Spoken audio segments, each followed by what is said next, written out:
అప్పలనాయుడు ఏదో ప్రజలకు సేవ చేయాలని రాజకీయాల్లోకి వచ్చానే తప్ప నాకే పదవి మీద ఆశ లేదు. మేయర్ చేశాను, జిల్లా పరిషత్ చైర్మన్ చేశాను, ప్రస్తుతం మంత్రిగా ఉన్నాను. అన్ని అనుభవించాను. ఇంకా నాకేం కావాలి చెప్పండి. మరి ఇవాళ ఢిల్లీ నుంచి మన పార్టీ రాష్ట్ర ఇన్ఛార్జి జాఫర్ ఖాన్ గారు వచ్చారు. ఇదిగో అప్పలనాయుడు, ఈసారి నువ్వే మళ్లీ ఎలక్షన్ లో నిలబడి మన పార్టీని గెలిపించాలయ్యా అని ఆదేశించారనుకోండి, నిలబడతాను. అప్పలనాయుడు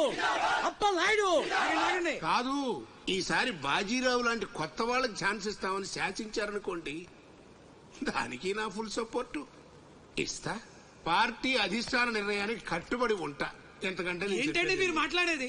మీ కాకుండా ఇంకోళ్ళు ఎవరికో టికెట్ ఎలా ఇస్తారు? సముద్రం లేని వైజాగ్ ఎలాగో మీరు లేని పార్టీ అలాంటి. అసలు మీరే కనుక లేకపోతే గత ఎన్నికల్లో పార్టీ నెగ్గేదా? ముకుందం గారు మాట్లాడకండి. ఎవరికో కట్టు పెడతానంటారేంటి? ఎవడండి బాజీరావు? మీలా పార్టీకి సేవ చేశాడా? మీలా పార్టీని నిలబెట్టాడా? పైగా లోకలోడు కాదు, ఎక్కడో బీహార్ నుంచి వచ్చాడు. ఆడికే గాని టికెట్ ఇస్తే చిచ్చే మమ్మల్ని మేము చెప్పుతో కొట్టుకోవాలి. ఏంటో వాగుతున్నావు?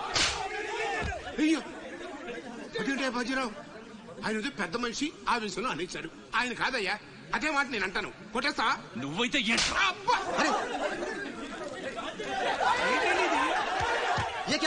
పార్టీ మీటింగ్ పశువుల సంత, మినిస్టర్ గారిని కొడతారా? ఇప్పుడు నువ్వు నన్ను కొట్టం పార్టీ ఇన్ఛార్జ్ గారు కళ్ళారా చూశారు. రేపు ఢిల్లీ వెళ్ళిన తర్వాత అప్పలనాయుడు గారిని కొడతారా? ఇట్లాంటి లుచ్చా లఫైన్ గారికి మనం సీట్ రికమెండ్ చేయడం ఏంటి అని ఆయన అన్నాడనుకో, ఆయన కొట్టేస్తా. కొడతావా? ఎవడైతే నాకేంట్రా? అరే మిమ్మల్ని కొట్టాడండి.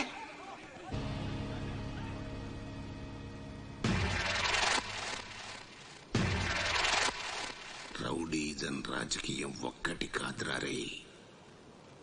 ఎంత పనిచేసావయ్యా సార్.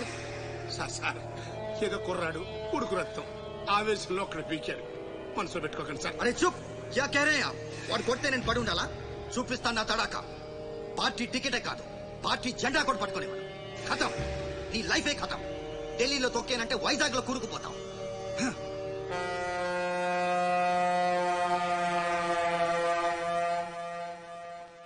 ఖతం చేస్తాడంట.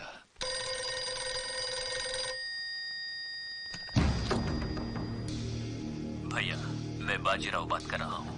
ఆ బద్మాష్ జాఫర్ ఖాన్ నాకు పార్టీ టికెట్ ఇవ్వనన్నాడు. వాడు సమతా ఎక్స్ప్రెస్ లో ఫ్యామిలీతో ఢిల్లీకి బయలుదేరాడు. బీహార్ దాటకూడదు. ఫోటో పంపాను చూడు.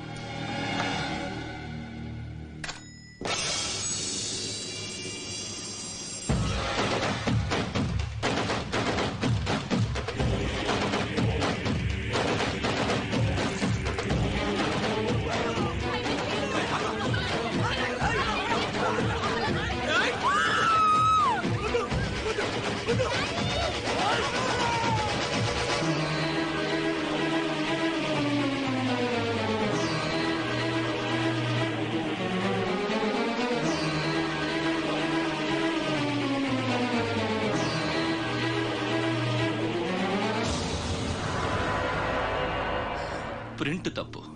చంపింది బందిపోట్లు కాదు, మా అన్న రాస్ బిహారీ.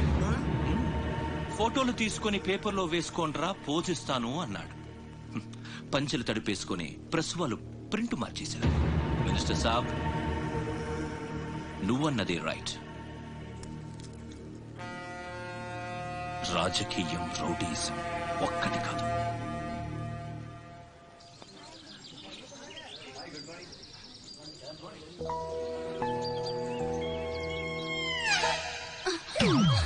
నేను అడిగిన దాని గురించి ఒక్కసారి ఆలోచించండి.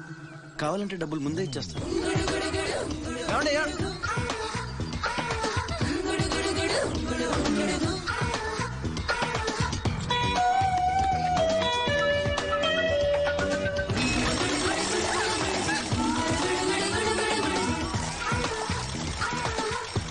ఒక్కసారి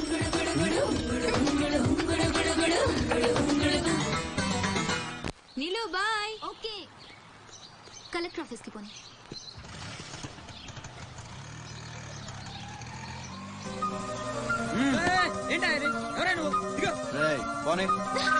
కూర్చో, ఒడిచేస్తాం. పోనేరా.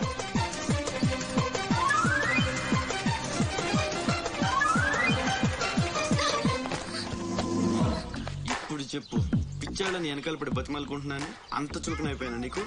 అందుకని గొంతు మీద కత్తి పెడితే ఒప్పేసుకుంటాను అనుకున్నావా? ఒప్పిస్తాను.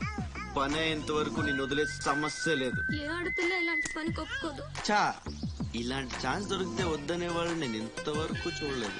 చాలా చీప్ గా మాట్లాడుతున్నావు. అంత లేదమ్మా, 10 మంది ముందు అడిగితే పరువు పోద్దని ఎదవ డ్రామాలు ఆడుతున్నాం. ఇక్కడ అరిచి గీ పెట్టినా సరే మూడో మనిషికి వినిపించదో బేరం తగ్గుంటాయి. ఎంత కావాలి? నేను అలాంటి దాన్ని కాదు.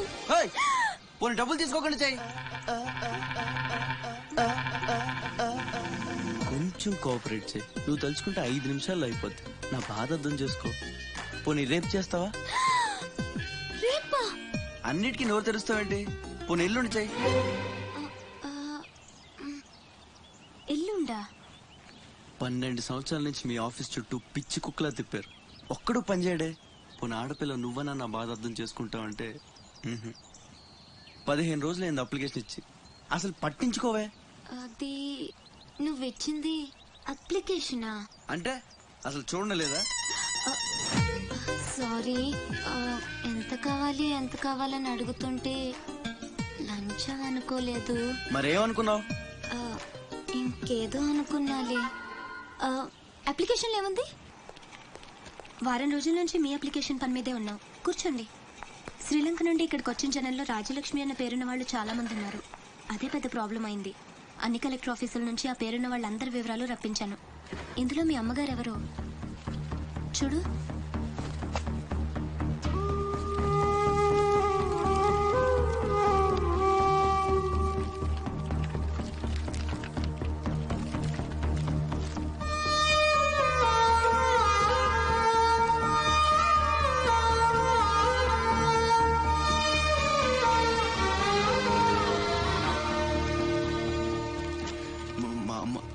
అడ్రస్ చూడరా. ఇందులో ప్రెసెంట్ అడ్రస్ లేదు, బట్ డెఫినెట్ గా ఇండియాలోనే ఉన్నారు. ఈ ఫోటో నేను తీసుకొచ్చా.